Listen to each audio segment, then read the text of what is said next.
నమస్తే. Pawan Kalyan master sketch వెలుగులోకి 2024 నాటి సీక్రెట్ డీల్.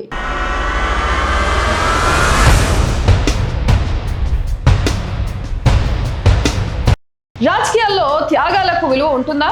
2024 ఎన్నికల సమయంలో పవన్ కళ్యాణ్ చేసిన త్యాగాలకు ఇప్పుడు రిటర్న్ గిఫ్ట్ అందుతుందా? ఏపీలో కూటమి ప్రభుత్వం 2 ఏళ్లు పూర్తి చేసుకుంటున్న వేళ ఒక సీక్రెట్ డీల్ బయటపడింది.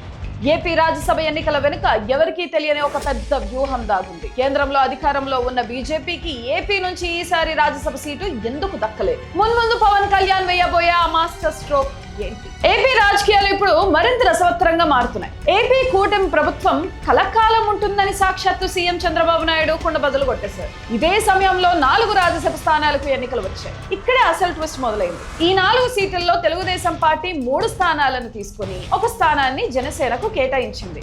కానీ మిత్రపక్షంగా ఉన్న బీజేపీకి మాత్రం ఈసారి నిరాశ మిగిలింది. గతంలో బీజేపీకి 2 సీట్లు ఇచ్చాం కాబట్టి ఈసారి సర్దుబాటు చేయలేమని బాబు గారు సున్నితంగా చెప్పేశారు. ఇక టీడీపీ తరఫున భాష్యం రామకృష్ణ, చింతకాయల విజయ్లకు కొత్తగా అవకాశం దక్కగా సానా సతీష్ కు మరోసారి ఛాన్స్ ఇచ్చారు. ఇక జనసేన చరిత్రలో తొలిసారిగా రాజ్యసభలో అడుగు పెడుతుంది. జనసేన అభ్యర్థిగా లింగంనేని రమేష్ నామినేషన్ వేశారు. ఈ 4 ఎన్నిక దాదాపు ఏకగ్రీవమే.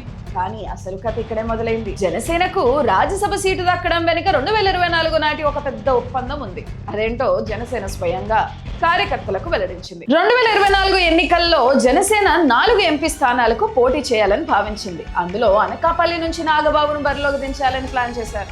కానీ అప్పట్లో ఆ సీట్ను బీజేపీ పట్టుబట్టి అడగడంతో పవన్ కళ్యాణ్ ఏమాత్రం ఆలోచించకుండా ఆ సీట్ను త్యాగం చేశారు. మరి ఆ త్యాగానికి ప్రతిఫలం ఏంటి? ఎన్డీఏ సమన్వయ సమావేశంలో అప్పుడే ఒక ఫిక్స్డ్ అగ్రిమెంట్ జరిగిందట. 2024 నుంచి 2029 మధ్య ఏపీ నుంచి ఖాళీ అయ్యే రాజ్యసభ స్థానాల్లో ఏకంగా 3 సీట్లు జనసేనకు ఇచ్చేలా ఒప్పందం జరిగింది. అందులో భాగంగానే ఇప్పుడు మొదటి సీటు జనసేన ఖాతాలో పడింది. ఇప్పుడు అసలు ప్రశ్న ఏంటంటే, ఒప్పందం ప్రకారం జనసేనకు ఇంకా 2 రాజ్యసభ సీట్లు రావాలి. ఈ ప్రభుత్వం 5 ఏళ్లు పూర్తి చేసుకునే లోపు అంటే 2028లో మరో 4 రాజ్యసభ స్థానాలు ఖాళీ కానున్నాయి. అటు చూస్తే 2029లో సార్వత్రిక ఎన్నికలు ఉన్నాయి. అంటే 2028లో రాబోయే ఆ 4 స్థానాల్లో ఒకేసారి 2 సీట్లను జనసేనకు కేటాయిస్తారా? లేదా ఈ మధ్యలో ఏమైనా సమీకరణాలు మారి మరో అవకాశం దక్కుతుందా?